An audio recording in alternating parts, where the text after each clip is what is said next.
Bueno, y acá ya en el aire, en la segunda parte del programa, el programa de hoy es un programa dedicado a la figura de Francisco. El desafío como un medio local era, bueno, rastrear alguna de las huellas de Francisco en la zona norte, en el conurbano.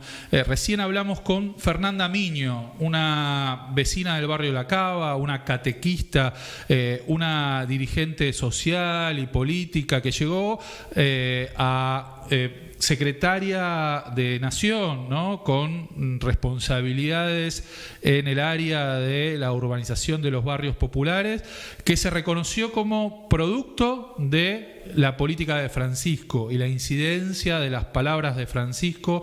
Alguien que la trajimos, dijimos porque es alguien que cada vez que hablábamos con ella en estos años para preguntarle cómo estaba el avance de las obras en tal barrio, qué pasaba con tal otro, siempre tenía a Francisco en su narrativa, en su manera de mirar el mundo. Bueno, y en esta segunda parte del programa vamos a hablar con un sacerdote, ¿no? Con un sacerdote de la región también, del obispado de San Isidro, de una de las iglesias más importantes del corredor norte, la parroquia San Gabriel de Vicente López, el párroco Eduardo Mangiarotti, ¿sí? ¿Cómo estás, Eduardo? Acá Ariel, ¿de qué pasa? Ariel, ¿cómo estás? ¿Cómo estás? ¿Vos me escuchaste la introducción? Sí, escuché todo perfectamente. Perfecto. Bueno, Eduardo, un gusto, muchas gracias de este rato para charlar un poco de Francisco. Imagino que conmovido, ¿no? Debe ser difícil hablar en estas horas, pero bueno, el obispado te empujó y te mandó al frente. Dijimos, queremos hablar con alguien de la iglesia para charlar un poco de Francisco y traerlo un poquito al conurbano. Y dijeron, bueno, habla con Eduardo. Sí, está difícil. La verdad que ayer fue un día muy triste, hoy eso por supuesto sigue, pero también con mucho agradecimiento. Entonces también pienso que estas son buenas oportunidades como para homenajear su figura y por un lado para seguir decantando y también para sacar a relucir más todo lo que el Papa nos ha dado, así que contento con la oportunidad también. Hagamos un repaso, Eduardo. 2013, Papa Bergoglio es nombrado Papa. ¿Dónde estabas? ¿Cómo te encontró en este camino tuyo como sacerdote? Mira, estaba justo viviendo en Roma, estaba haciendo ahí unos estudios y por estas cosas de la vida, porque yo vivía en una residencia de curas argentinos y la encargada de CNN Argentina, Italia para los latinos era una argentina, pidió ayuda a nuestra residencia como para ser de comentaristas en todo el proceso del cónclave. Claro. Así que el día que lo eligieron a Francisco estaba de notero para la CNN. Mirá, estabas de colega. Bien, Eduardo. Bueno, nada, vos siempre fuiste de la zona, llegaste. Digo, ¿cómo crees que transformó a la iglesia la llegada de Francisco? ¿La iglesia es la misma? ¿No? Contame un poquito qué ves de huella, digamos, ¿no? de estos 10 años, de estos más de 10 años del pontificado de Francisco. Una de las cosas que siempre pienso es que la iglesia es una realidad tan vasta, tan grande, que es muy difícil decir, como hacer cualquier formación de tipo como muy general, pero bien. Ciertamente que cuando hablas de un papado como que yo decía ayer que creo que recién ahora inclusive vamos a empezar a ver más el impacto y los frutos, más allá de que desde el principio el papado de Francisco marcó una diferencia enorme en un montón de cosas, pero creo que se va a seguir desplegando, que lo vamos a seguir descubriendo más y definitivamente creo que hay algo que se generó de cambio en un montón de sentidos y que hay mucho todavía por ver, pero sí ya está este deseo de una iglesia más abierta, más en salida, más misericordiosa también, que ninguna cosa es una novedad, digamos, pero sí fue una novedad la intensidad, la profundidad y la originalidad también con la cual Francisco planteó todo esto. Bien. ¿Y crees que, nosotros, la política argentina, digamos, ¿no? Nosotros solimos cubrir política, por eso hablo de la política más allá de de las controversias que hay sobre la figura de Francisco y su relación con la política. Pero primero quiero hablar de la política de Argentina, digamos, avanza con un movimiento muy pendular, ¿no? Nos vamos de una punta a la otra y bueno, avanza a veces es una expresión de deseo y una mirada por ahí de la historia muy positiva. ¿Vos creés que en la iglesia se viene un momento pendular o se viene un momento de profundización de esta línea? ¿Qué es lo que intuís, lo que olfateás, digamos, ¿no? Como hombre de la iglesia? Es la pregunta del momento, claro, ¿no? ¿Qué va a pasar ahora? ¿Cómo va a seguir la cosa? Es difícil, me parece a mí, predecir ahora, por lo menos para mí, quizás haya alguien que tenga un poco más de data, porque todo es tan reciente y es muy difícil saber qué pasa en un conclave. A mí hoy me pasó, obviamente, todo el mundo empieza hasta casi en modo pro de vista, a decir, a ver, qué va a pasar, quién va a salir, y yo le decía, mira, hay una frase muy antigua que dice, el que entra el papa al cónclave papa sale cardenal. Claro. ¿Viste? Como que es muy difícil predecirlo. Sí creo, a ver, más allá de que obviamente el Papa marca muchísimo el ritmo de la Iglesia, sí creo que hay un proceso que ha comenzado o recomenzado con Francisco. Mi esperanza es que no termine, o sea, este proceso, esto vos hablabas de profundización, que es una excelente palabra, porque a Francisco si había algo que le interesaba era iniciar procesos. Viste que él decía siempre esto, de que el tiempo es superior al espacio.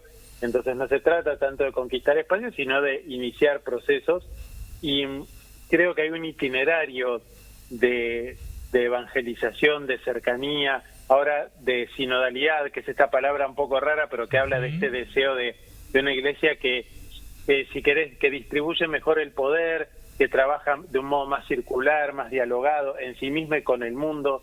Creo que todo eso está en marcha y que va a continuar independientemente de quién esté ocupando la sede de Pedro en las próximas semanas. Bien, hace algunas semanas estuvo acá en los estudios el padre Máximo y charlábamos, ¿no?, de las controversias, los tironeos que hubo de la figura de Francisco en Argentina, ¿no?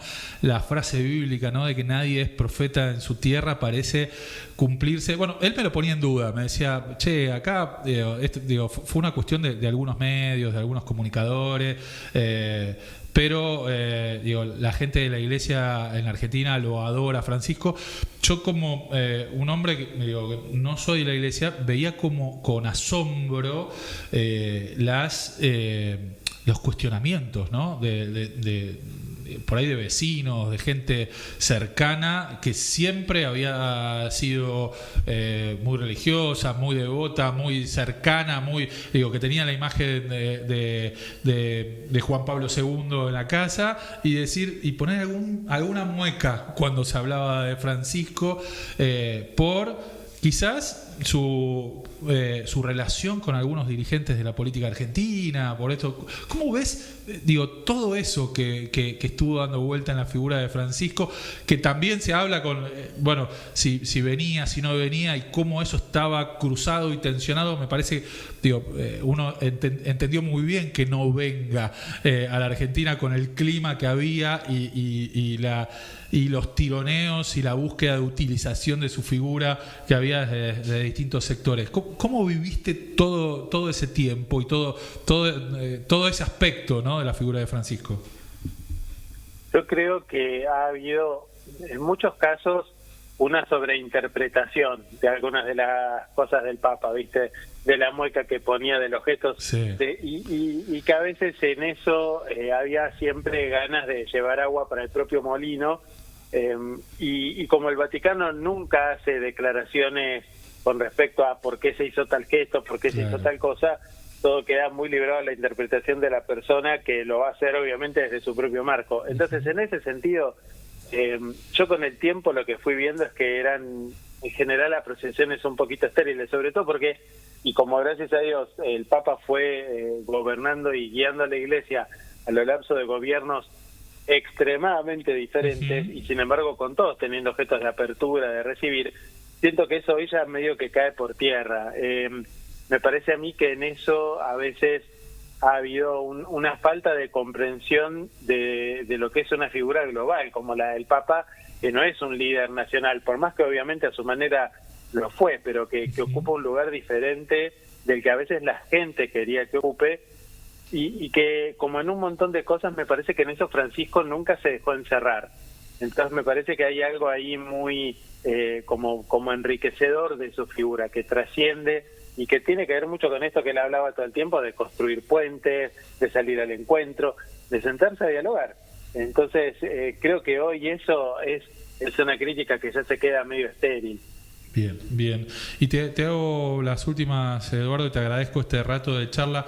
Vivimos, digo, te sitúo, ¿no? En Vicente López, en el corredor norte del Gran Buenos Aires, una zona, digo, con muchas desigualdades sociales, donde viven sectores, digo, de un alto poder económico, con bolsones de pobreza muy, muy importante.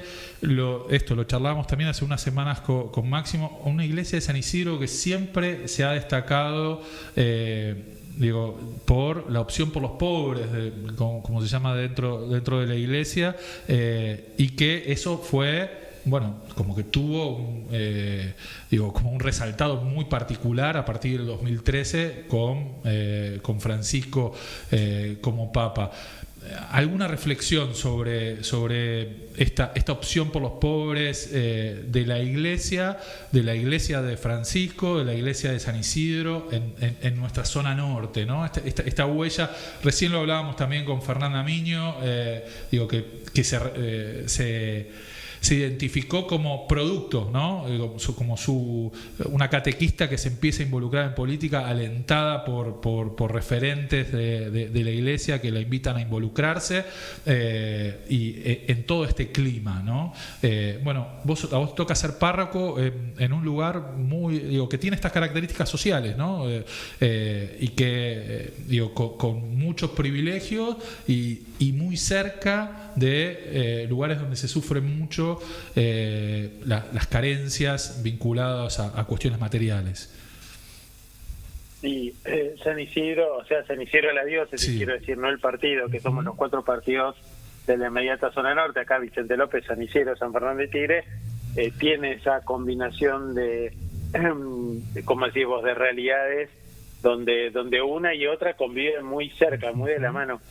Yo creo que nosotros hemos tenido un regalo muy enorme en que el obispo que nos acompañó hasta hace muy poquito, que recientemente se jubiló, digamos, fue Monseñor Ojea, una persona muy cercana, no solo, digamos, a nivel de vínculo con Francisco, sino en cuanto a opciones, porque Oscar es, ¿no? Porque vive, digamos, pero fue para nosotros un obispo de Francisco antes de que Francisco fuera papa y que tuviéramos los obispos con el perfil que Francisco nombró. Claro. Entonces, para mí, ya cuando lo eligen a Francisco papa, en realidad creo que fue como más que nada un espaldarazo grande para muchas de las iniciativas que la diócesis ya tiene, y en ese sentido yo me siento muy orgulloso de ser parte.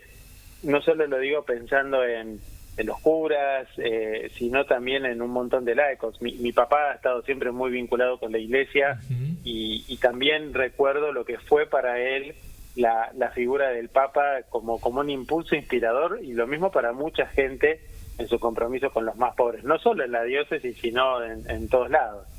Pero creo que acá ciertamente la figura del Papa, a través de la presencia de Oscar, se volvió una influencia muy grande. Eduardo Mangiarotti, párroco de la parroquia de San Gabriel en Vicente López, compartiendo un rato, una charla, ¿no? donde Francisco está presente, donde la opción por los pobres en la iglesia, esa bandera, quizás levantó bien alto Francisco. No soy quien para decir el más alto, pero levantó bien alto en estos años de pontificado una bandera que quienes conocemos el trabajo de la iglesia, sin ser católicos, pero que vemos la incidencia de la iglesia de San Isidro en en el territorio vemos muy claro ese perfil de Francisco, ¿no? Que estaba presente, como bien dice Eduardo, antes de Francisco, y que tuvo un impulso muy fuerte a partir del 2013. Eduardo, un placer, no te conocía, un placer este rato de charla, y muchas gracias por hacerte tiempo para charlar con ¿Qué pasa? Un placer, Ariel, y feliz Pascua. Feliz Pascua para vos también. Hemos cumplido, creo, ¿no, Mariano?